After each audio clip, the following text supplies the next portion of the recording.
So over and over, Jesus says, do not worry. It's not a request, it's a command. Do not worry. Worry nullifies prayer. You can pray real good, but if you worry better than you pray, you nullified what you prayed for. Worry nullifies prayer. It cancels out prayer.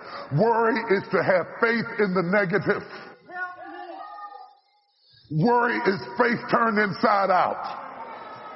Worry is responding to the negative voice louder than you do the positive.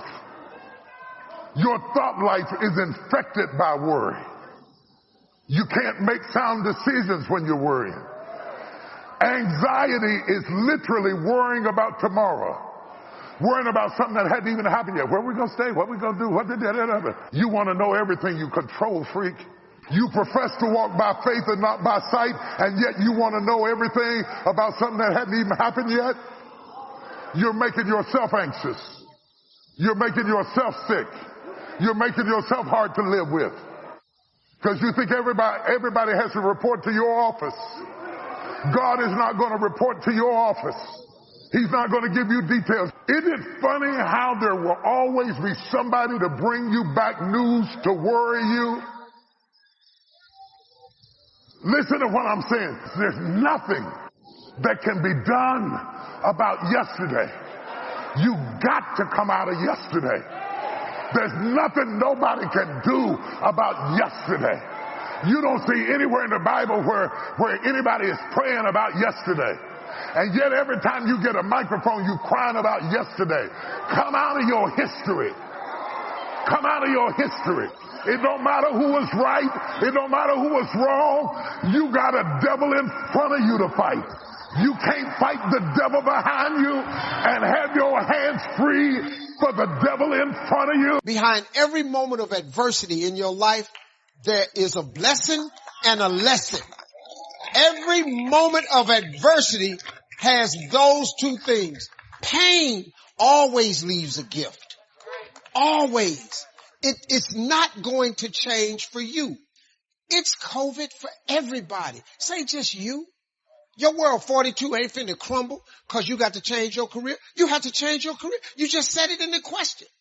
Maybe it was time for you to move on. Somebody sent me a plaque one day that said, don't worry about the people that God has removed from your life. He saw things you didn't see. He heard conversations you couldn't hear, and he made moves you wouldn't make. And that's it. So when COVID happens, people get, oh, this door closed, my business closed, my job closed. When a door gets shut, all you gotta do is walk up the hall. It's more doors. This is God. He's everything, man. He got everything. You ain't gotta worry about cause your company closed. This ain't the only company. Could it be that he's setting you up for an upward move? But now if you're going to stay there and cry, see, here go the problem with them. Okay, they close your company. You stand at the door, open the door. The company's closed. You got to open back up. Get some more investors. Open your company. Could it be that all he wants you to do is go, wow, it's been great, been some years. Walk up the hall. Could it be that there's a different door that he wants you to go through that was better than the door that got shut in your face?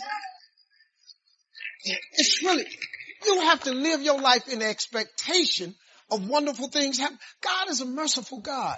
He didn't bring you this far to leave you. He didn't set you up to fail. You're tripping. You're tripping, man. He only wants to progress his children. That's all he wants to do. Even if you're wrong, he forgives us. Many people give up on the 1 yard line. See, life is not just that simple. It's not that cut and dry. And that's why most people never realize their personal greatness, because they're casual about life. And when you are casual about life, you will end up a casualty. You can't get out of something that you're not willing to put into it. You have to put your everything, your mind, your energy, your effort, your discipline. Nothing is going to jump out the fire. If you don't throw something in there, it's not going to happen. It's a commitment. It's not a feeling. You do it because you're supposed to. Try your best to trust God. Trust God's timing. And when he is sending you bold signs and wonders, use those as confirmation. When God is trying to steer you in a particular direction, it's like little pieces of popcorn down a hallway. And at some point, you're going to get to that whole bucket. Love yourself. Make caring for you the highest priority in your life. Look out for what truly satisfies you. We're not taught to look out for ourselves. We're not taught to take care of ourselves, to become sensitive to our wants, our desires. So make a conscious effort. Make you number one priority. Your health is more important than your family and any and everybody. Because if you don't have your health, you can't serve anybody. Don't neglect yourself. Greatness takes tremendous focus. It takes decisions that you make, and you can't always have everybody approving of what you know you're supposed to do. And the sooner you understand that, the sooner you'll do great in life. You cannot have the approval of everyone and be great. You're always going to live your life at the lowest common denominator of your friends if you don't watch it. When you receive the message, when you receive the confirmations that these people that are around you are sucking you dry. So how could you have any love left inside of your heart to take care of your kids or your family when you got these people around you that are sucking you dry? I got nothing left. I'm going down. I'm melting. Why are you living a life to impress them? Why are you placing value on what they think? Doing all these things to impress them. Why? I'll tell you something right now, man. You need to place value on the people who love you at your worst. Because those are the people who deserve to be there when you're at your best. If you don't heal from emotional wounds, you will bleed on people that had nothing to do with it. How many people are living wounded over how they were raised? A friend that walked away? Instead of letting it go, they replay it in their mind. They wonder why they don't have good relationships. It's because they haven't healed. They're living out of a wounded place. Isn't it amazing how one bad relationship can ruin all of your other relationships? For really being honest tonight, most of the pain in our life, it comes from relationship pain. Some of the hardest things for us to get over, they're attached to people. Despise not the day of small beginnings. And so many people say, when I get a big break, when a big door opens, when somebody notices me. But that is not the key to success. The key to success is to start where you are. Right where you are. Not when things get better, but start where you are. The only thing worse than one who is inconsistent in applying their self-imposed disciplines is one who has never considered the need or the value of discipline at all, changing loyalties and shifting frequently from one commitment to another, leaving behind a trail of broken friendships and unfulfilled promises, all because of a discipline that was either non-existent or imposed so infrequently that it was ineffective.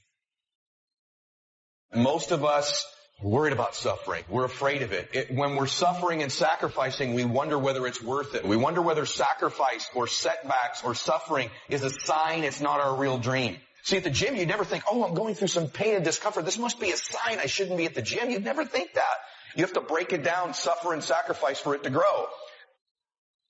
When you need motivation yourself, don't look for someone to scream and yell. Don't look for someone else to give you motivation. Look at yourself and remind yourself why you are doing what you are doing. This temporary pain, this fight, this is what will make you stronger. That's the key word, discipline, self-discipline, consistent self-discipline. It doesn't really matter how smart you are or how much you know if you don't use it. Better than knowledge is applied knowledge. And once we've applied our knowledge, we must study the results of that process. Get the clutter out. Start letting some of this junk go to make some room for something else. Do that with people. There's some people who's cluttering up your life. They're just holding and occupying a space that somebody useful, positive, could be holding that space. You don't even have time to look to see what else is out there because you all have all of these people surrounding you that's not enabling you to grow. Some of you tonight, you've experienced someone failing you. Maybe your mom was never there. Maybe it was a boyfriend who promised you the world but took off. Before you know it, what happened?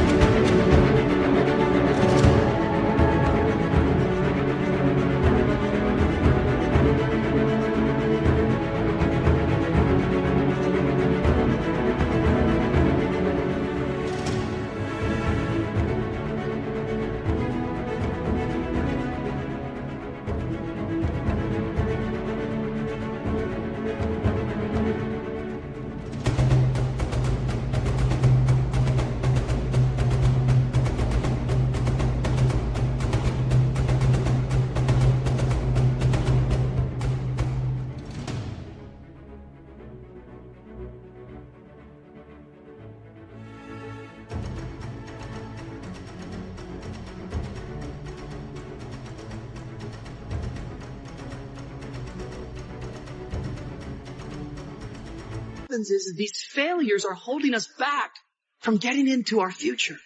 And these bad relationships are blinding us from all of the good potential relationships. Living in mourning is going to keep the new doors from opening.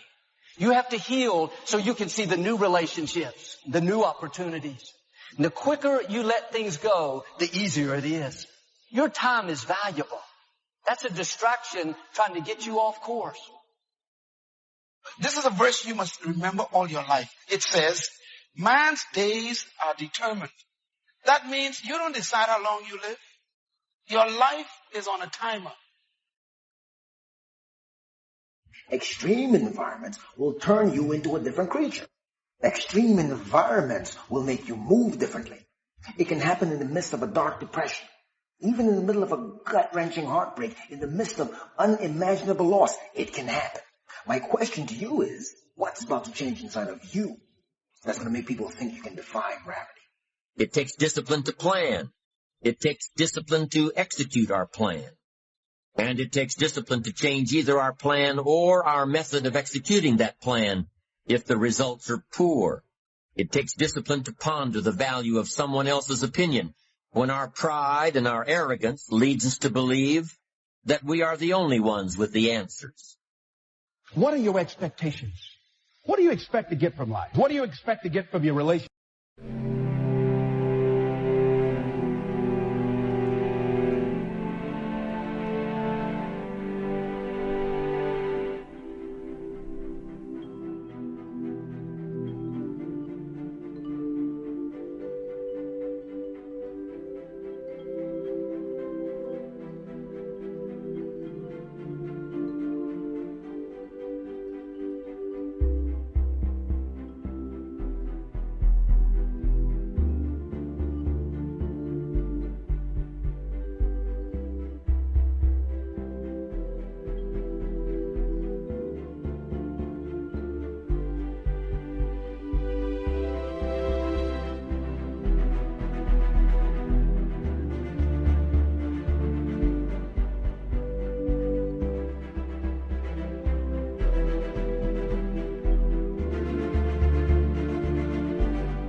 What is your ideal day? What is it that you expect from this journey that you're involved in?